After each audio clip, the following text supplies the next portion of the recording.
Welcome to Beyond Broken Hungry. Juggling your career, relationships, nutrition, fitness, finance, try to pursue your dreams, and stay sane can be a bit of a struggle. With the help of expertise from a variety of wellness experts and tips and tricks from everyday people, this podcast is here to share it all to make this journey we call life just a little more balanced. I'm stumbling towards wellness right alongside you, and I'm so happy to have you come along this journey. With that in mind, let's jump into this week's episode of Beyond Broken Hungry.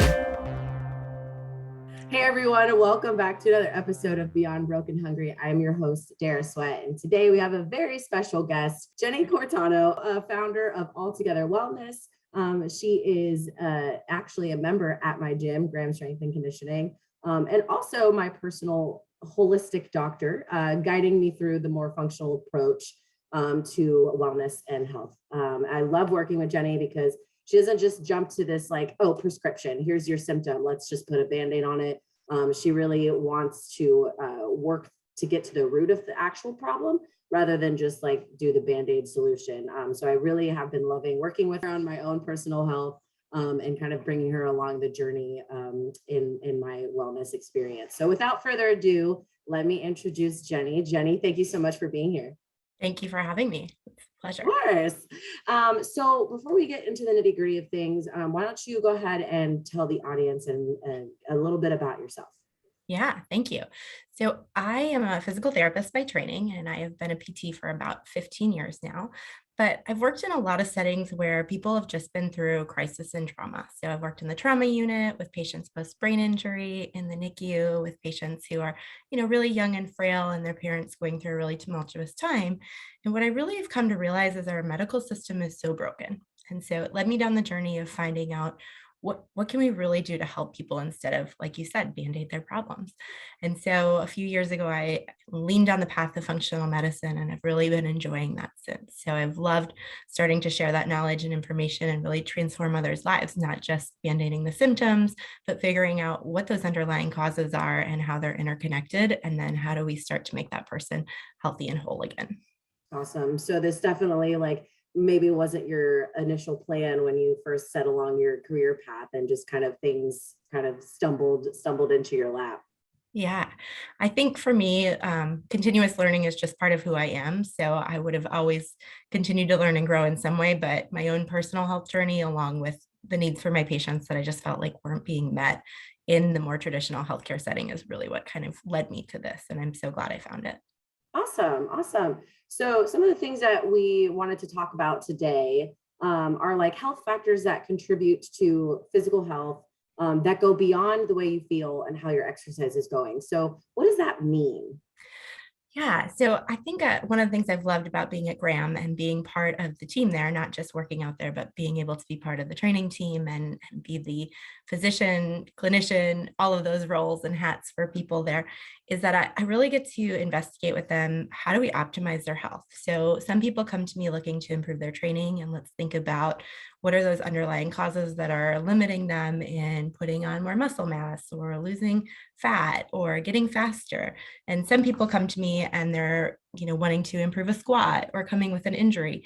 So I love that I can kind of dig in and realize that, for example, somebody coming to me with knee pain might not just have knee pain, but there is an underlying cause of inflammation, something in their diet perhaps that is contributing to this continued knee pain, despite the fact that they're working out, they're eating healthy, they're doing their exercises in PT. And so I find a lot of people who are really frustrated with that process because they've been to other places and haven't gotten to the bottom of it. And we really have to start to dig in and realize that things like sleep and nutrition and stress management and gratitude practice and mindfulness and all of that really does contribute to our overall health. And there's some growing research that supports that, but really helping people break that down and figure out how do we apply that to get better physically. Yeah, for sure. So you talked about inflammation being maybe a cause of the pain rather than just like an injury itself. So I know like a lot of conversations just in general from nutritionists and dietitians and things like that about inflammation right now is very popular. And like people will talk about how like sugar is a cause of that, or gluten, dairy, blah, blah, blah. So how really is inflammation and like can affect like your overall optimization of your health? Yeah, so that's so interesting because I think people think of inflammation as kind of one of two things, right? So I've got a knee injury, for example, like you recently had your Yeah. knee injury. I'm You smiling. People probably can't see very me real and smile, raw. but I'm like, yeah, Jenny's working with me on my knee. It's been a while. We're getting to the nitty gritty of it. Yeah. um, so you do something like twist it and you get that acute inflammatory response. That's your body's reaction to an acute injury. But oftentimes when we're thinking about overall health and inflammation, it's more of this chronic response. And so specifically when we come back to the gut and think about things like gluten or dairy or sugar, what can happen is that whole process of digestion and going through from the esophagus to the stomach to the intestines and out, all of that can be a place where those things can be absorbed into the body. It can cause inflammation because the body doesn't necessarily process them. We weren't necessarily meant to have the things that we have in our diet on a regular basis. And so it can cause this low grade inflammation over time. And so that comes out in things like joint pain, allergies, skin issues. All of those things really are related to these underlying inflammatory issues.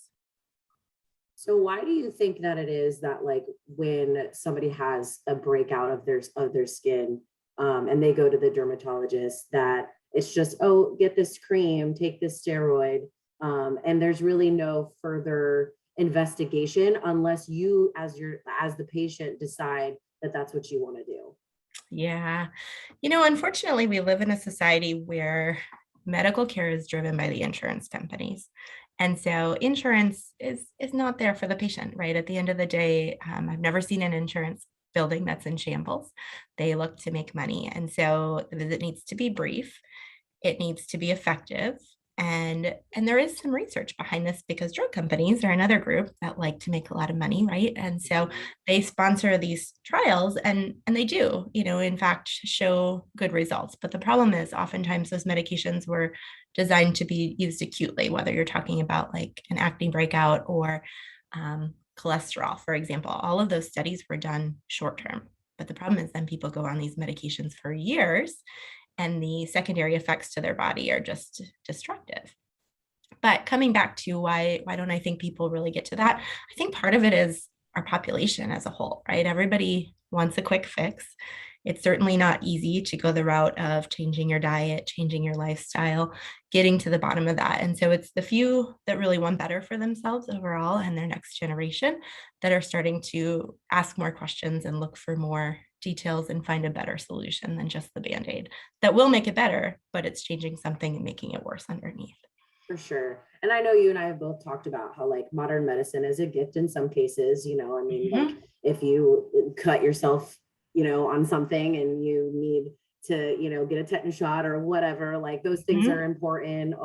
Or like, not necessarily like a quick fix type of thing, but if there's something that like, maybe you don't, maybe it's chronic and you can't, or not chronic isn't the word, but maybe you can't wait 2 weeks to heal your gut for like something to be fixed.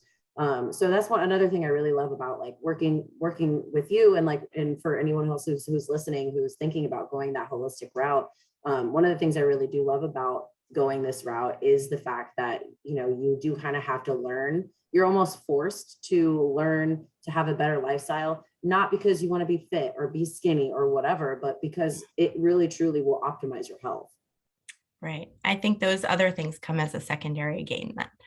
The fitness, the weight loss, the, optimization of your health across the board really comes from improving your diet, improving your sleep, all of those other things that come along with that. And there was something else you just had touched on I wanted to come back to for a second. But Sure. One of the things I love about functional medicine, because I've come from a very traditional role and working in trauma, I'm grateful we have trauma surgeons. I'm grateful we have the technology. We certainly can save people we could have never saved before. But at the same time, then there's this gap between wellness and illness, right? So those patients are survivors, but they're still ill. And so there's an opportunity to make them better. And for those of us who are more on the wellness side of it, the idea behind functional medicine is really just to keep you there, to prevent you from getting ill. There's the acute care processes if you need them, and I'm grateful they're there, but hopefully we need them less and less as we optimize our lifestyle. Yeah, for sure. So for the person who's like, okay, well, I want to have this optimization, quote unquote, of my health. And I need to stop doing this, that, and other thing. But I don't feel good right now. Like, and yes, I'll stop eating dairy. I'll stop eating gluten. I'll stop my sugar consumption. I'll lessen the amount of coffee and alcohol I drink, but I don't feel good right now. Like, what words of advice or guidance would you give to that person who is like new to the journey, but is sick in this moment? Yeah. So I think, in this moment, if you're really feeling unwell, you need to find somebody who you can work with, who can walk with you along the way. Starting all those things on your own is sort of like throwing spaghetti at the wall and hoping something sticks. So Right. finding somebody who can walk you through the symptoms, listen to your lifestyle, listen to what you're ready to change versus what you're not can be really helpful. So, and somebody that has a background in functional medicine to be able to do that with you. I think the other piece of advice I have when somebody says, like, I'm willing to do this, and I'll speak for myself. I recently have had a lot going on and my stress has been higher and my own health has slipped. And I got to the point where I was like, okay, I don't feel good. I need to just start over. We started with eliminating all those things, and I know it's not an immediate fix, which I think is something we're used to with technology being at our fingertips. Mm-hmm. So be patient. Would be my other big piece of advice. If you decide you're going to try some of these things on your own, give it 2 weeks.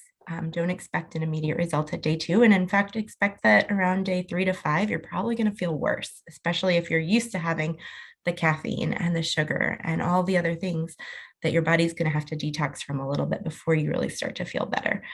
So those would be my 2 biggest pieces of advice. Yeah, it's funny that you said that you might feel worse after switching those things out, because I just recently decided to kind of like, I don't really do too much gluten and dairy anyways. I know that even a little bit of dairy can be detrimental for you depending on your gut. But I am a coffee drinker, and I don't drink like multiple cups a day or anything, but I like to have a cup of coffee in the morning. And like this past week, starting on Monday, I was like, okay, you know what? I'm just gonna do like a week or two with no coffee and no alcohol for a week, and just kind of really like reset a little bit, because I hadn't been feeling so great. And then I think it was yesterday. Well, I'm gonna be doing this in the future, so it was a day. um, Probably about 2-3 days in, I went and, had to do some errands in between working and everything. And I'm not really a napper. Like I don't nap during the week, like maybe on the weekend, slow Sunday, Saturday, whatever. But it was like a Wednesday afternoon. And I was like, oh my God, I cannot keep my eyes open. Like I need to lay down. And I slept for 2 hours in the middle of the day, Yeah. just knocked out, and then woke up, and then I felt better. But I was like, oh my gosh, like, why am I so tired? And it's, my body's adjusting to not having coffee. Right, right. Absolutely. And sugar too is a big one. I feel like it sneaks into everything. I think that's another thing. If someone decides they want to start making that change, is just bringing awareness to what you have. Start reading the labels and notice all the things that have sugar or sugar-like things added to them, because it's almost everything we consume. It's crazy. But yeah, that for me is always the worst one on day 3, because I'm a little bit of a sugar addict. And so day 3 is like, whew, that's tough. Yeah, that's when you're like, okay, my body, maybe this is actually a problem if I'm like only 3 days in and my body's like, I Yeah. need it. Where is Yeah. Yeah, it? absolutely. But then you have to find those alternatives. Like green tea is great, but it satisfies that like kind of what you need in the morning energy wise, but then it's Uh-huh. like the soulness of coffee isn't there. Yeah, it's a habit, right? It's a behavior, and we have some feeling associated with it most of the time, right? And I think we Mhm. find that a lot with eating too. Like, I know I'm a boredom eater and a stress eater. So those are not good times for me to try and give up sugar, Right. because if I'm trying to make that change, that's just not a time to do it. So, Right. It's yeah, not easy to go about that path. no. Um, so in terms of, let's talk about dairy for a moment. Okay. So I think it's extremely funny and ironic that, one of the things that you first told me when we first kind of started this, and even though I was on my decline with dairy anyway, it was, maybe we should eliminate dairy. And you grew up on a dairy farm. did. I did. So, so tell me about how that transition was for you when you literally grew up in the heart of Yeah. I think I was in denial for a long time is really what it came down to. I was sure that dairy wasn't the cause of it. And, there was other things. And I've multiple times gone down this path and gotten rid of multiple things at once. But I'll tell you probably the aha moment for me, the light bulb was when my son was born and we were having a lot of problems with colic and things like that. And at 2 months, I gave up dairy and his behavior changed within 10 days. That was the only change in my diet. And I had been working with our nutrition coach at the time, and I lost 2 inches off my waist in a week. Now, Wow. there's no way I lost 2 inches in a week, right? It was all inflammation. And so I think that was probably the hard to deny piece for me was here's the objective data. You feel better, your body's functioning better, but also your body is changing in response to this one change you've made. So I think that denial was still runs deep, but I've had to face it. And I struggle with that because I really enjoy cheese. I'm a Wisconsin girl through and through. But I've learned to live without it, or just to know that if I really do want that every once in a while, I'm probably going to not feel great as a result. Yeah, I kind of have to suffer the consequences. Yeah, yeah. And so I limit it to when it's important. I found some good supplements. So, there's some pretty good non-dairy ice creams now that if I really need a sweet treat, I feel like can be fulfilling as much as possible. I can't do the dairy-free cheese. Like that's just imposter syndrome to me, and I just can't do it. But I've tried so many different ones. The only one that I found so far that's like bearable is it's actually from Trader Joe's, and there is a little bit of like lactose in it. okay. But it's the almond cheese. It's like Oh, made from like almond milk or something. okay. And I've tried it before, and it doesn't really melt that great, but Yeah, like if you're putting it on a salad or like in a wrap or something like that, like it works. it But gives it that flavor. yeah. I'll have to check that out maybe. Yeah. I just tried this dairy-free cream cheese. It starts with an M. I can't remember what the brand is. Okay. But the consistency of it was very like, okay, this is whatever. But I did not realize that I got the fish flavored cream cheese. Oh, So that kind of put a weird taste in my mouth. So I was like, yeah. okay, I'm gonna have to try this again Yeah. with Yeah. a flavor that works better. Right. I've had the Kite Hill dairy-free cream cheese, and that wasn't bad. It didn't melt down super nicely either, but that one was a decent substitute. Yeah, I think it's just a journey, and for me, all of those pieces have become like your why has to be bigger than your desire to have it, right? So, Right. when I was younger and was probably going out more and more social and didn't have kids at home, and I wasn't ready. I wasn't ready to take all of those steps. And then as I got a little older and our lifestyle changed and my health was, becoming a bigger priority, I think was when I started to realize if you want to be young and healthy and play with your kids on the playground and not have joint issues and control your allergies and all these other things, which you want, you need to make those changes. But you have to be ready to do it. Yeah, for sure. So when you're meeting with a patient or a client that's not necessarily coming to you for like the wellness part of things, I mean, it all kind of goes hand in Yeah. hand. But if they're coming to you as a physical therapy patient client, um, obviously inflammation could be due to their diet or whatever the injury is. But how do you approach that conversation to somebody who is like, I'm just here for physical therapy. Like I'm just I just want to be able to like lift better and do this, that, and the other thing. How do you approach that conversation to be like, hey, maybe this is what you need to be doing outside of this? Yeah, I think that's a good question. I am here to walk this journey next to somebody. So if they're saying, no, no, no, I only want the PT and not the wellness piece of it, I will work with them on that. I still like to explore it as we get started. So I have a better idea of how well I think they're going to do and how quickly and why. And then I can decide from there. Sometimes patients come to me just for PT, but they're like my shoulder and my hip and my knee and my ankle. And I'm like, hey, we might need to talk about why all of these things are hurting because you weren't in a Right. car accident, right? So something's causing all this underlying inflammation. And as we continue to work together and they realize that I'm there for them and I just want them to be healthy, whether that's just through PT or we really need to pull in these other pieces. I think that I find most patients are more open to hearing more as we go. Very cool. So what are you finding in the wellness side of things? Like I know that you have recommended, I almost said prescribed, but it's not really, it kind of is prescribed, the alternate allergy medication that you recommended to me. So how are you going about finding these more functional, not so much medications, but holistic approaches to, let's just call it replacing your leeches in your medicine cabinet? Yeah, so I think a lot of that really has come through my functional medicine learning and training. So I've been part of a training program and institute for the last 2 years and just continue to grow my knowledge and experience just like I did as a PT. But I've really been fortunate that that group has exposed me and given me the opportunity to have my own store, so to speak, to be able to recommend high quality products. So looking at things, if you're shopping outside of that, that are CGMP certified. And what that basically means is that they're certified for their potency, their purity, and what the product is, right? So most places, they are checking that what they say is in the product is actually what it is.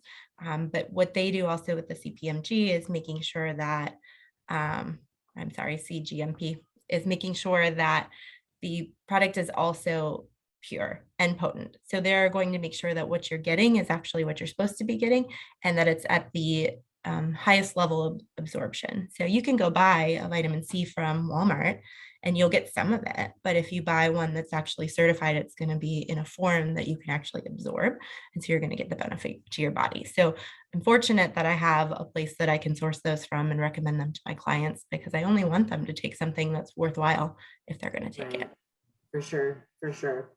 Let's talk about the 6 areas that can be optimized to complete your health. Yeah. So those 6 items are diet, exercise, sleep, relationship, stress management, toxic reduction. That sounds like a lot. So let's talk about each of those things because I know from the outside looking in, it seems like, oh my God, all of these things that I have to do and pay attention to and yada, yada, yada. Yeah. But the big picture really is all of these pieces encompassed together. Yeah. So how do these all link? Yeah. So really all of them are going to impact how your body processes, what you're putting in it, how it's excreting what needs to come out of it, right? So it's all about the ability to take in what's in our environment, good or bad, transform it into what our body needs, and then eliminate what it doesn't. And so if we're not good at that, that's where we're going to end up with more inflammation, more stress on our bodies, heading down that path of disease, right? So when we think about those things, and it does sound overwhelming, but oftentimes this is where I'll start just as a general idea for patients. What do you go through in a day? What does your schedule look like? How many times a week are you working out? How many times a day are you eating? How many servings of vegetables are you getting a week? And so we can just start to break that down and pick some really simple ways to start making changes that can work towards optimizing health. For example, I've got a client right now who is really inflamed in a lot of areas. They've got a lot of problems. We score that out. There's some really cool tools we use for that that I don't think you and I have even done, but giving her kind of this assessment of where her health is overall. And so I can look at that and really clearly go, okay, this is a lot of inflammation. So how do we start to break that down? She hates vegetables. I said, okay, where can we get more vegetables into your day? Because vegetables are going to give you more fiber, give you more healthy food. They're going to feed your healthy gut microbiome, which we need. That is such a highly populated area. It's actually outnumbers our cells by something crazy like 10 to 1.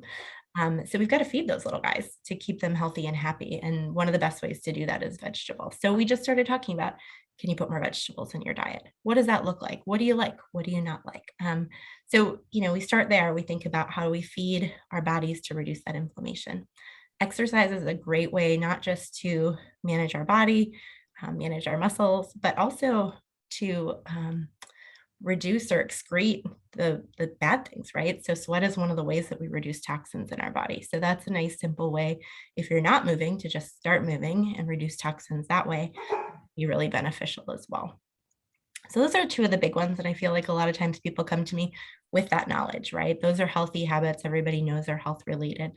Sleep is another big one for clients that aren't sleeping more than like 6 hours a night, optimally 7 to 9, but less than six, they're actually more likely to choose high fat, high sugar breakfasts. They're more likely to be attracted to those things. They're more likely to have issues with their blood sugar and inflammation and everything else. So we have to start to break that down too. Okay, if you're not sleeping, what can we do to change that? What are some little steps? Where do we start?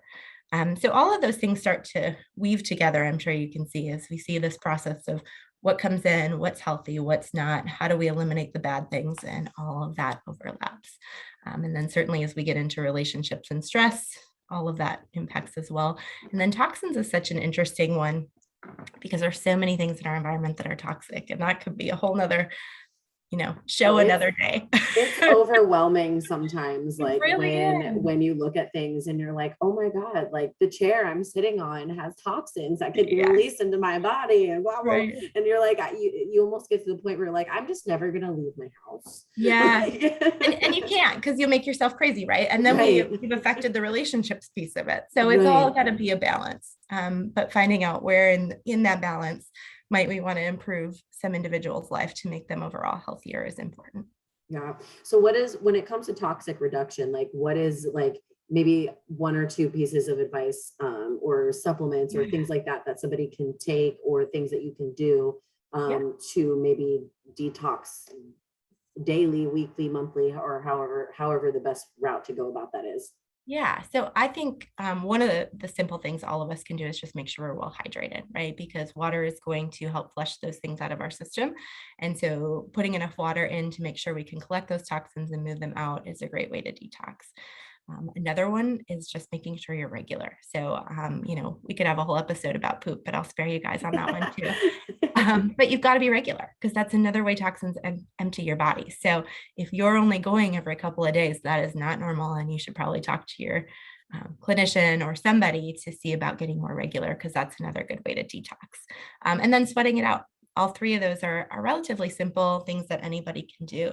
But I think, like you said, it's things like what's in our environment. So simple ones could be reducing plastics. I put my food on a plate if I have to put it in the microwave instead of microwaving in plastic, for example.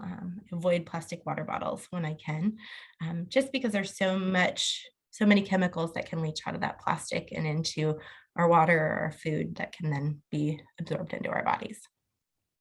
Yeah, for sure. So I know that, maybe some people that are like kind of wishy-washy on the gratitude and mental space being an element to health. People maybe call it woo-woo, as Jake Thompson likes to call it. But so how can practicing gratitude make my overall wellness better?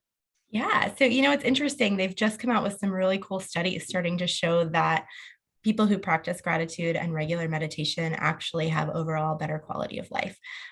So, there's so many things that cause our stress levels to go up, our cortisol to go up. And so cortisol is that hormone that should come out when there's a tiger chasing us, right? When you think back to like nomadic times. But the reality is now we live in a world where our cortisol levels are high all the time because your phone's constantly beeping, you're getting an email, your boss is calling, somebody else can reach you at a moment's notice. And so there's information coming at us so quickly that our cortisol levels are staying up. And that's not the only reason, but that's a part of it. So practicing things like meditation and gratitude have been shown to reduce those cortisol levels, improve our dopamine and our serotonin and our really positive neurotransmitters that make us feel good. And so both of those things then can just help with overall wellness. Right on, right on. Well, this has been super awesome to chat with you and kind of go over some of these things. Is there anything else that you would like to add? Any tips you would like to give before we close out? I think if this is overwhelming, right? As we said, it can be overwhelming. If somebody's thinking, gosh, I want to do something different and I don't even know where to start. I think step one is just starting from looking at what's going on, right? So I mentioned there's all these 6 areas. It doesn't have to be that overwhelming, to find a clinician you can talk to or start to assess that yourself and just think in these 6 areas, how am I doing? And then go from there. Pick one thing to work on, pick one place to start. But certainly if if you're looking for somebody to help you with that, I'm here for that. I do telehealth consults as well, and I have some really great coaching programs that are going to be opening up really soon. And I'd love to have somebody in that if that's what they feel like they need in their life right now. Awesome. So if somebody does need that in their life right now, what's the best way they can find you? Yeah, absolutely. So our website is altogetherwellness.net. And so you can find a place there to contact us and read more about our programs that we're offering. But feel free to drop a line, put a place on my calendar, and just talk to me a little bit more specifically about what you've got going on if you wonder if we're right for you. Awesome. Well, cool. Well, thank you so much, Jenny, for being a part of this podcast. I really appreciate you taking the time to chat with me and share a little bit more about functional medicine and wellness for people who might be just curious as to what the heck is it and how to go about it. So I really appreciate your time. Dara, thank you for having me. I appreciate you bringing me into your world, and thank you for letting me share. Thanks for tuning in to this week's episode of Beyond Broken Hungry. If you aren't already, be sure to subscribe to Beyond Broken Hungry wherever you get your podcast so you can get notified every time a new episode drops. It would also mean the world to me if you rate, review, and share the podcast too, so more people can join the BBH tribe. Follow this podcast on social media at Beyond Broken Hungry to interact and see how I'm stumbling toward wellness one day at a time.